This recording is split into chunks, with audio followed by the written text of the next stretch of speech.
Welcome back. So this time we are going to explore some other magic design on Canva. So let me go to create a design. I go to A4 documents, and this time Canva can now work exactly like ChatGPT. I'm not saying like ChatGPT, or something close to ChatGPT. Content is now on Canva. Let me show you. So we have this write-up, and I click on it. There is a star button over here called Canva Assist. So we have summarize, expand text, rewrite, write with magic. So let's do summarize. So we give it a try. Thank you very much. We want to give it a try,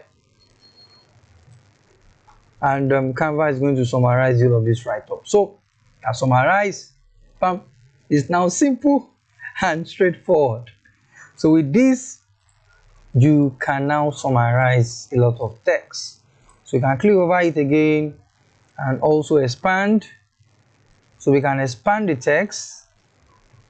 Yep, we expand it to something more complex, and then using AI again, we can still do a lot of effect around it. So let me